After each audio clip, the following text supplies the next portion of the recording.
So last week we electrified a pickle. In past weeks we bisected a cow's eye.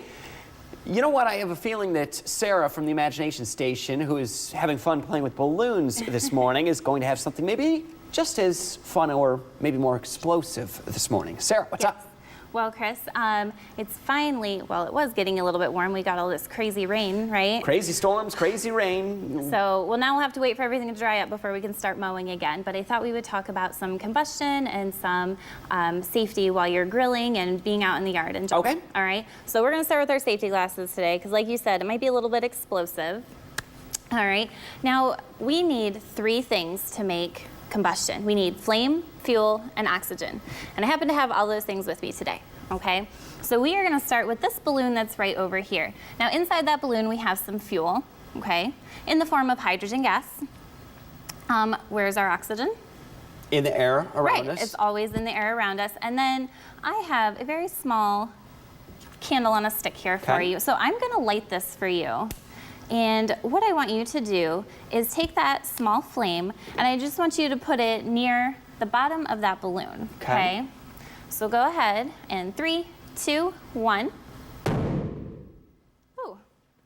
So I like it. That was good, right? We had just the right amount of things to make combustion. So we saw this huge flame come out of our balloon, which is pretty cool, right?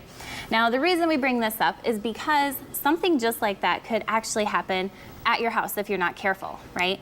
So. And you don't want an accident like that in a controlled place, right, which this is controlled science right now, that's okay, but at home, not a good thing. Exactly. So let's say that the grass is dry and it's time to mow again. So you go into your garage to fill up your lawnmower and you spill a little bit of gas, but you're in a hurry to get out there, so you figure you'll come back and clean it up later. Okay. What you're leaving behind that you don't see besides the puddle is all of the invisible vapors, okay? And those are what are really dangerous because you can't see them. Okay. All right, so I'm gonna take your ignition stick away. Oh. I know.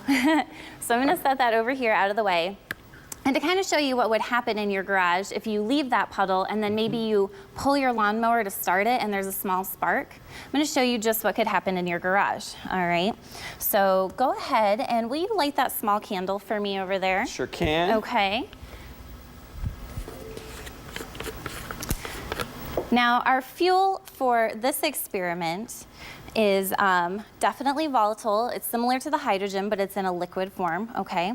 So I'm gonna put some in this tiny, tiny beaker, okay? So let's set this out of the way, because like I said, it's explosive and we don't wanna add fuel to the fire. Certainly no pun don't. intended, okay? So if you take a look at our beaker, you can see it's very, very small. Now you have our candle lit over there, right? I do. So I'm gonna have you take one step over there into the safety zone, as I call it. All right, now I'm gonna take this little bit of liquid and I'm gonna dump it onto our ramp. Now I'm gonna take one more step over with you. Okay, now, inside our beaker, we had such a small amount of liquid that it actually only traveled about halfway down our ramp, and the vapors continued to roll the rest of the way. But we couldn't see that part. Exactly. We could only see the liquid go part of the way down. Right. Now, this could happen in your house when you're painting. They say that you need to keep it in a well-ventilated area. If you're painting upstairs, any of these fumes could tumble down your stairs and maybe hit the pilot light in your kitchen. I mean, you definitely want to be careful about something like that, right? Certainly do, yes. Yeah. So, but in the event of Father's Day coming up this weekend, I know that people are going to be out grilling and having a good time. So we just want everybody to be really, really safe, okay? We do. Yep. Speaking of safe, we'll extinguish that. We will. All right, Sarah, thank you so much for your time. you. We appreciate that. We having fun with science. We'll have more WT11 your day in just a moment.